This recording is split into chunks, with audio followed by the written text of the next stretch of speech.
Hello, for those of you who don't know us, I'm Andrew Strenk with Strategic Planning Concepts International. We're located in Central Orange County, California. And back in 2018, some of you may have seen a video we did with our colleague and real estate investor Erez Cohen from Mexico City, where we talked about, is retail dead? And a couple of years later, in 2021, we talked with another colleague, Carlos Agami, about the topic of physical stores of the future. What will they look like? So today we'd like to continue that dialogue with you and dive in a little deeper in these topics.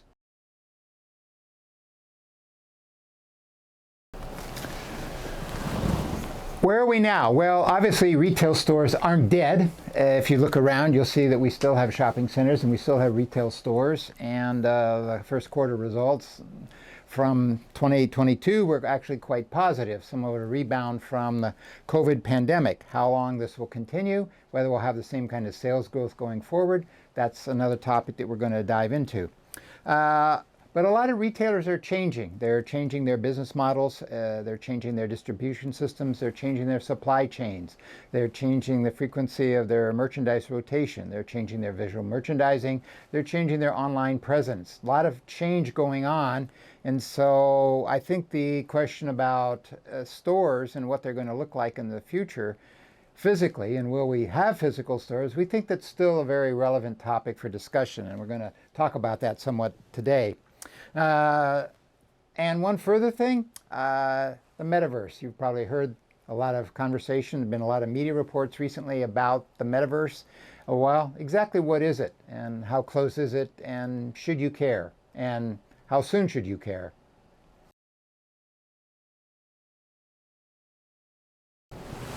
The answer would be yes. We think it's actually very relevant. We realize there's always been historically a time lag between technology and new trends being adopted elsewhere in North America, Europe, Asia, other parts of the world, and filtering into Mexico. But that window of delay is compressing quite a bit. And what we see and what we've seen over the years is that while it used to take maybe 10 to 20 years for trends to arrive in Mexico and be adopted by the real estate community there, now we see this shortening to a lot closer to five years or less, particularly for those markets that are located in the northern part of Mexico, either close to the border or a little more inland like Monterrey, Chihuahua, Hermosillo.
So that was a very brief review of some of the few projects that we've been involved with over the decades in the past. So what can we notice from that really quick review?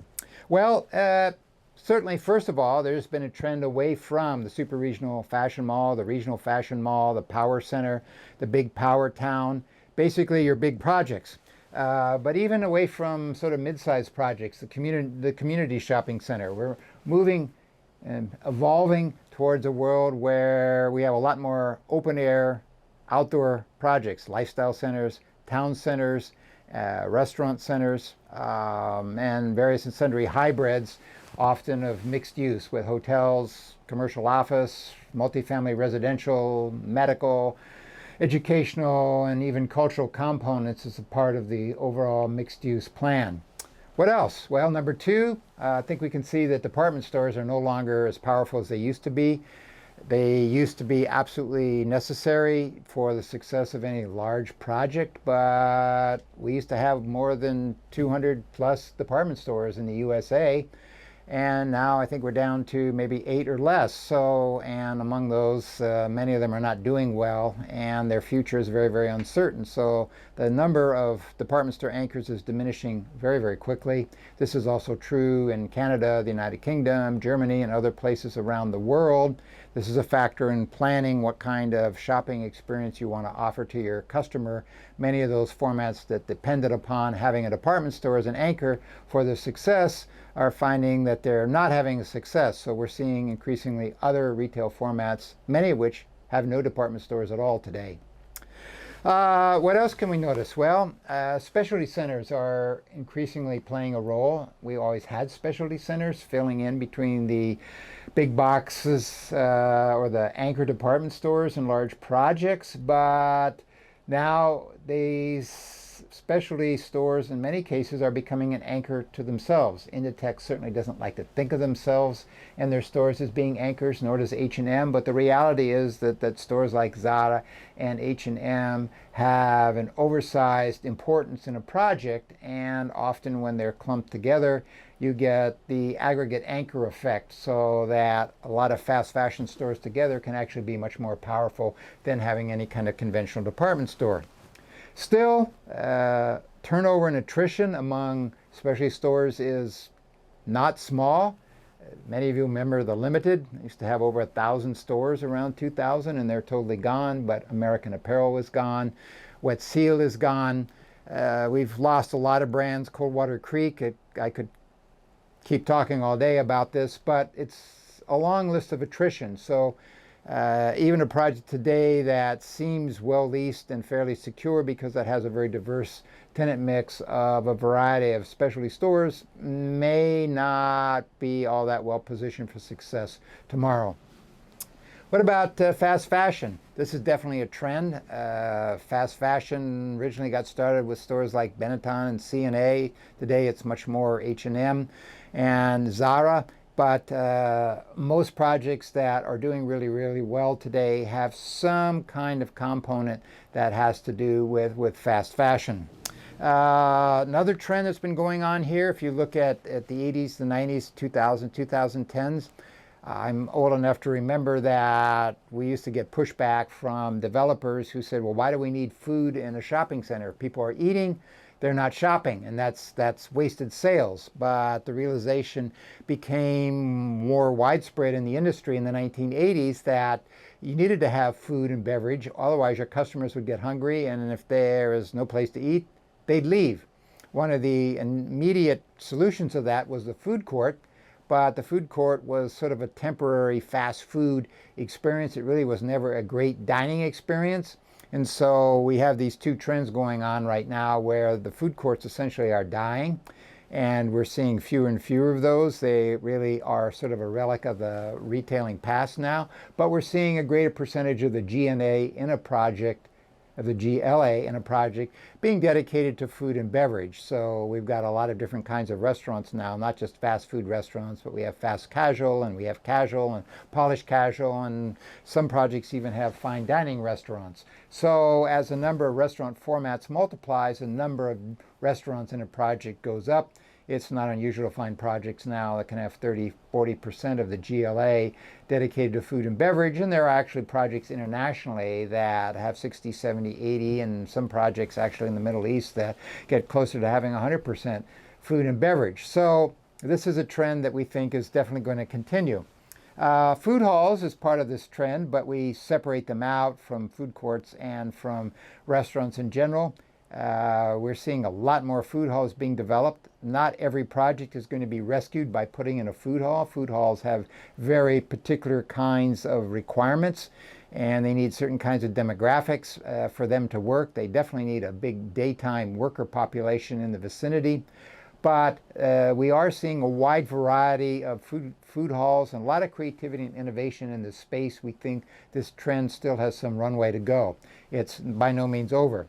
Programming is increased dramatically over the last years. If your project doesn't have a lot of programming and it's not a convenience-oriented project, a grab and go, how fast can you get in and get out kind of project, if you don't have programming, you're not likely to be in the game very much longer. And the numbers here have gone up tremendously. The Grove in the United States and Los Angeles here is several hundred events a year. This seemed like a large number a couple years ago for many projects that were used to having maybe one programming event a month. But we have events now, projects now, Andares in Guadalajara in Mexico, for example, have close to 1,300 planned programs, events, and activities this year. So if you work that out, that's quite a few per day. That's programming. Those projects that want to stay in the game are going to need to look much more to programming to keep visitor interest up. It's not enough just to have a good tenant mix. It's not enough to have a great location. It's not enough to have a lot of density in your trade area around you to have good access, good visibility, good ingress and egress, and good circulation, interesting design. You've got to have programming to stay in the game. Pop-ups are here to stay. If your project doesn't have pop-ups, you should be thinking about having pop-ups in your project. This requires a plug-and-play hardscape, which a lot of projects don't have in terms of being able to provide, for example, electrical connections anywhere and everywhere in the project. But if you want to stay in the retail game, if you don't want to be in the retail is dead basket, then pop-ups and their close cousins, food trucks, are going to have to be part of your planning going forward. The attention span of the customer is shrinking. The younger generation today is more easily bored. This is having a big impact on, this is why we need programming in projects, but it's having a big impact on tenant mix, and particularly on entertainment. It was not all that long ago when the solution was offered up frequently at events and conferences that if your shopping center was struggling, the solution was to bring in entertainment and that would save everything. Well, location-based entertainment, LOB, is not the solution anymore.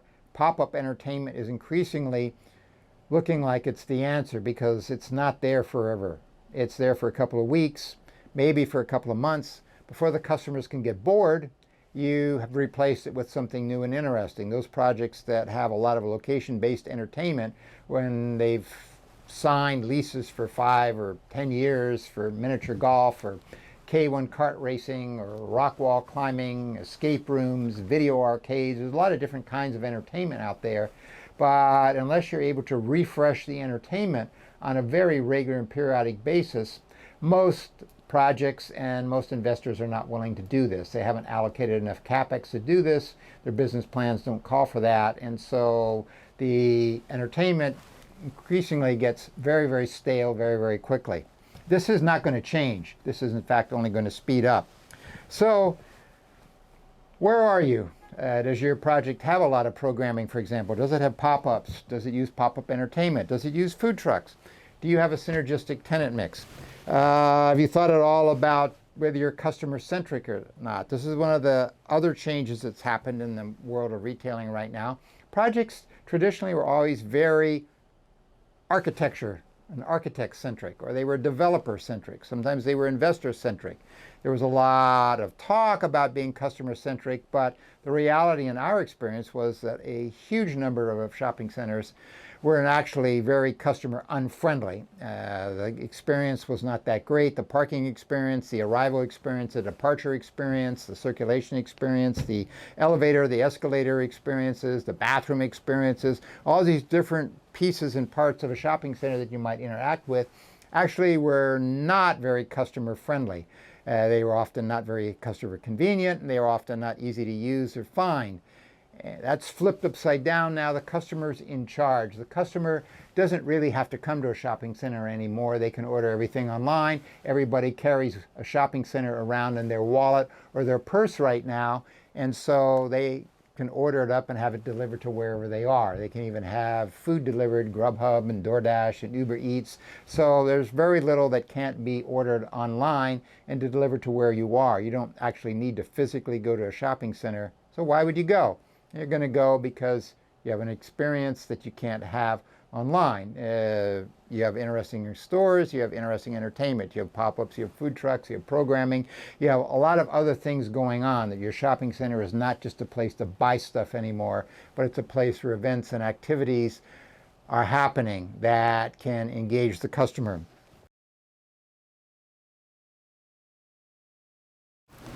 So we referenced the metaverse earlier. Before I jump into that topic here, I hope that those of you that are watching this answered at least yes to a few of the questions we just posed. You don't have to answer yes to all of them, but hopefully you said yes to some of those. That would indicate to us that you're still in the game. So what about the metaverse? Our opinion is that you will need in the retail world to think about having a metaverse twin. You will still need bricks and mortar. They'll still be around. But you will also need to be able to play in the metaverse. Why? It's, as we see it, it's part of the omnichannel universe. There's been a lot of conversation about omnichannel retailing. It's been a hot topic at the ICSC for quite a few years. What is omnichannel retailing? Well, it's all the various distribution channels that are available to the customer today if they want to acquire goods and merchandise. And that can range through a lot of things. Obviously, the brick and mortar store is what most people immediately think of. But you've also got catalogs, you've got live streaming, you've got pop-ups, you've got flash sales. There's mobile. There's e-commerce. Distribution centers are now kind of becoming an alternative channel as we talk more and more about having last mile distribution centers and fulfillment centers. These are industrial warehouses that really aren't stores, but they're serving the same function as stores to some manner and degree. Tablets, websites. You could probably think of another couple of half a dozen options, but the idea here is that there are many, many channels to reach customers today, and customers are using all of these channels to get the merchandise and materials, equipment, services, food, whatever it is that they need. They're using these channels. And so as we get more and more technology debuting, and the technology gets better and we get more artificial intelligence, our expectation is that we're going to see even more channels, not fewer channels, but more channels available to the customer. This will, of course, make retailing more complicated in many ways than it is now, and it'll mean that business plans and operational plans are going to have to be continuously and constantly revised. But that's the price for staying in the game, because if you don't do a lot of these things, then in fact the answer to the question in our YouTube video in 2018, is retail dead? The answer to that would be yes. If you continue to do retail the way it's been done in the past, you are likely to find that your retail concept or your retail center is in fact dead. In terms of the metaverse, in some ways, you're already there, because if you've ever ordered anything from Amazon online, from any other online site, this is the metaverse. It's just in 2D. It's not 3D, it's 2D. So you've already had kind of an experience for what is coming. The metaverse translates that 2D experience into a 3D experience, so it's a much more interesting experience than it's been. As we get more and more AI, we get better and better virtual reality, that metaverse experience is going to get a lot more interesting. You can choose in what level you want to participate in the metaverse. You can always be just a voyeur and travel around the metaverse and look at things. You don't have to use it to buy anything. You can buy things, you can advertise, you can market. How you use it is going to depend upon what your goals and objectives are. But our belief is that any retailer and any retail center that wants to stay in the retail game, they're going to need to think about having a metaverse twin. And that's enough for our conversation today. We look forward to seeing you again in 2 weeks.